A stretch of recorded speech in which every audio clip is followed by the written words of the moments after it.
एक बार क्लास 12 के चैप्टर 12 के बारे में, अमाइंस के बारे में बात करेंगे। केमिस्ट्री चैप्टर 12 के बारे में।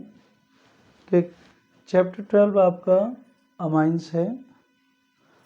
तो इसमें मैं आपको बताना चाहूँगा अमाइन होते क्या हैं। सबसे पहले हम अमोनिया के बारे में बात करते हैं। अमोनिया क्या होता है? अमोनिया होता है आपका NH3 एक तरह से आपका नाइट्रोजन और हाइड्रोजन का एक कॉम्बिनेशन होता है, इसे हम अमोनिया कहते हैं। और इस तरीके से अमाइंस के बारे में क्या जानते हैं? अमाइंस में क्या होता है कि जैसे अमोनिया में आप एक हाइड्रोजन को रिप्लेस कर दो, एक हाइड्रोजन को अगर हम यहाँ पर रिप्लेस करते हैं तो उसकी जगह पर अगर R आ जाता है तो ये आपका RNH2 बन जाएगा। क्या बनेगा? RNH2। और यही आपका अमाइन होता है। तो इसमें कोई भी बहुत ही आसान चैप्टर है, में कोई भी ऐसी प्रॉब्लम नहीं है। तो अमाइंस होता क्या है? एक तरह से डेरिवेटिव होता है। किसका डेरिवेटिव होता है? एल्काइल ग्रुप जब आपका हाइड्रोजन को रिप्लेस करता है तो इस तरीके से आपका अमाइंस जो होता है वो फॉर्म होता है। अमाइंस के बारे में और भी बात करेंगे हम यहाँ पर। Amines are the derivative of ammonia which obtained by replacement of hydrogen atom by alkyl group। Alkyl आपको मालूम ही है। एल्काइल आपके एक हाइड्रोजन अगर मीथेन, ईथेन, प्रोपेन में अगर हम एक हाइड्रोजन कम कर दें, ये CH3 आपका मिथाइल हो गया, मिथाइल, C2H5 आपका एथाइल हो गया। मतलब हाइलोएल्केन्स में, हाइड्रोकार्बन्स में नहीं कह सकते हम, एल्केन में अगर आप एक हाइड्रोजन को कम कर देते हैं तो ये आपका एल्काइल ग्रुप फॉर्म हो जाता है। जैसे methyl, ethyl, propyl, butyl, pentyl, hexyl, heptyl, octyl. तो इस तरीके से आपके ये सभी क्या होते हैं? एल्काइल ग्रुप होते हैं। तो मैंने जैसे कि आपको बताया कि जैसे अमोनिया है, अमोनिया में जब एक हाइड्रोजन आपका कम होता है, मतलब हाइड्रोजन को कितने, नाइट्रोजन की वैलेंसी 3 होती है, ऑक्सीडेशन स्टेट 3 होती है। तो उस केस में नाइट्रोजन को 3 बॉन्ड से जोड़ना चाहिए। तो 2 हाइड्रोजन के द्वारा देखो ये आपके जुड़ गए।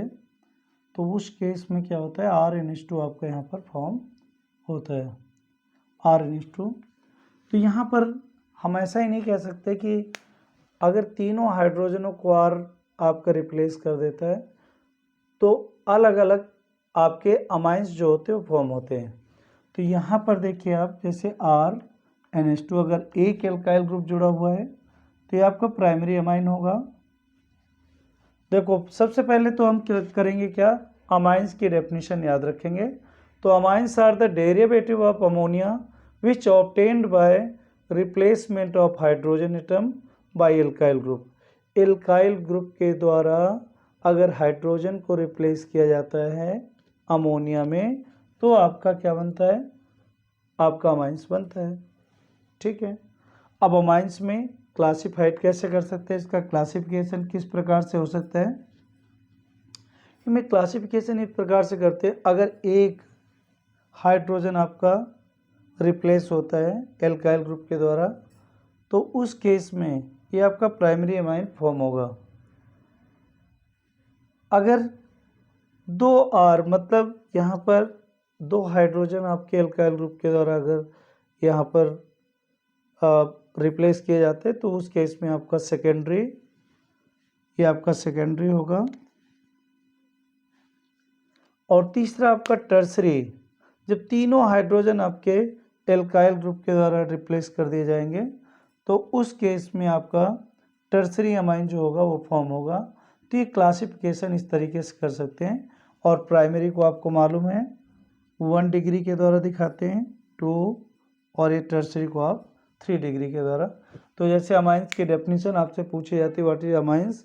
तो amines is the derivative of ammonia which obtain bye replacement of hydrogen atom by alkyl group. Alkyl group के द्वारा हाइड्रोजन एटम का रिप्लेसमेंट जब होता है अमोनिया में तो उस केस में आपके अमाइंस जो होते हैं वो यहाँ पर फॉर्म होते हैं।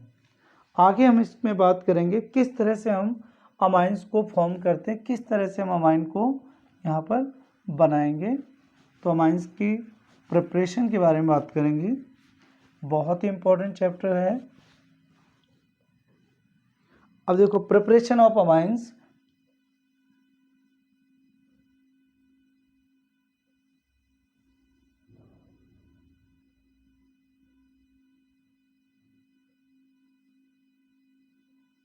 Preparation of amines